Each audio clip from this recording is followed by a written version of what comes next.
fun and fancy-free. It's one I'd been meaning to get round to for a while. Came across it on Disney Plus and decided to finally watch it. And I had two thoughts going into this. It's described as a full-length musical cartoon feature. There are so many words in there that I love. And being a huge Disney fan, I thought this is going to be pretty exciting. It's a musical feature-length film from the 40s with, according to the poster advertisement, some characters that we love.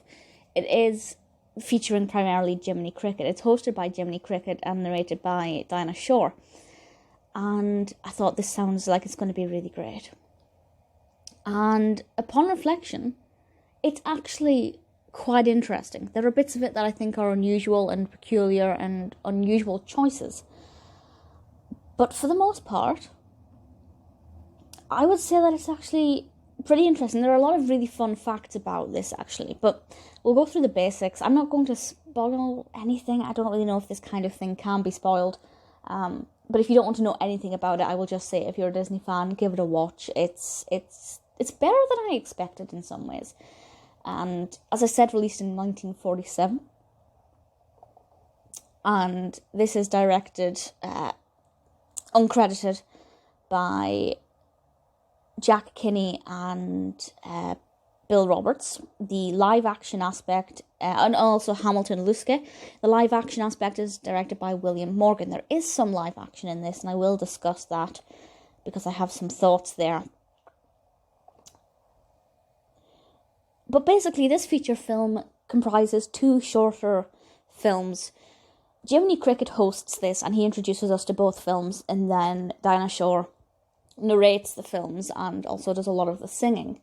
And the first film is an animation called Bongo, which is based on a children's story by Sinclair Lewis called Little Bear Bongo, which was apparently first published in 1930 in Cosmo. I hadn't heard of that before. I think I'll see if I can find a copy of that issue, though. That would be quite interesting. But basically, Bongo is a little brown bear who was in a circus, and he wasn't very well treated, so he escaped. And he stumbles upon the wild, the woods, and he falls in love with this other bear called Lulubelle. And there are problems. There's another bear called Lumpjaw, very odd name, and he causes some problems for Bongo and Lulubelle. And it's all about Bongo trying to win over Lulubelle and claim her as his own. It's actually really sweet. The first half of this was not very interesting. It was quite slow, to be honest, and I thought it was very depressive for the start of the feature. But once they get the animation a bit more romantic, there are some pink clouds and waterfall slides, and it's really lovely and really sweet. It kind of switched, and I liked it a lot more. There's a song in this that is,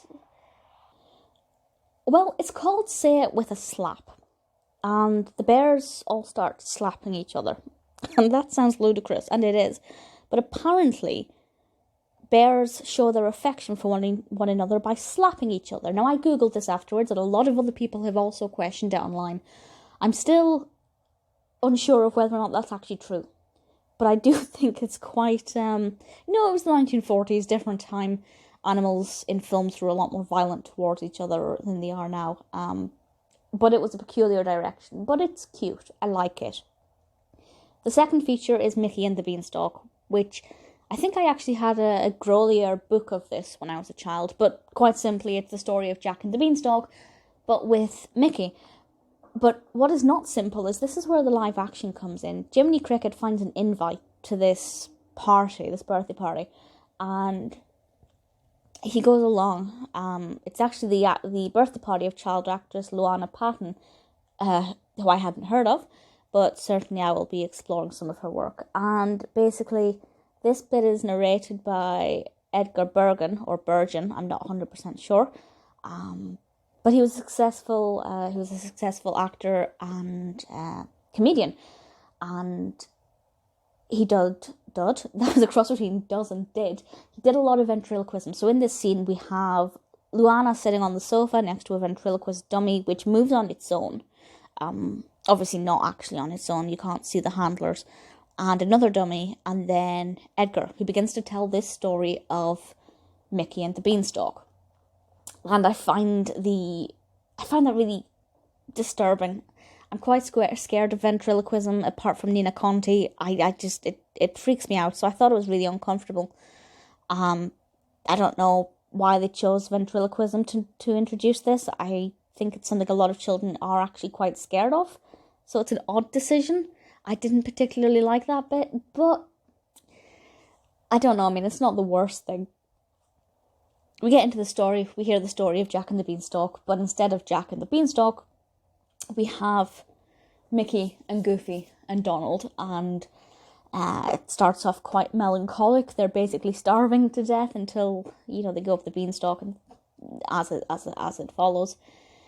So it's interesting. It's definitely, it was nice to see some recognisable characters. Out of the two, I actually think I preferred Bongo, which I'm really surprised about, with bears slapping each other. Walt Disney voices Mickey in this, which is always great to hear. He voiced Mickey quite a lot, but not always, of course. And Anita Gordon sings the singing harp. It has two shorter films put together in one feature that's tied in with Jiminy Cricket hosting this. It's actually pretty decent. It flows well.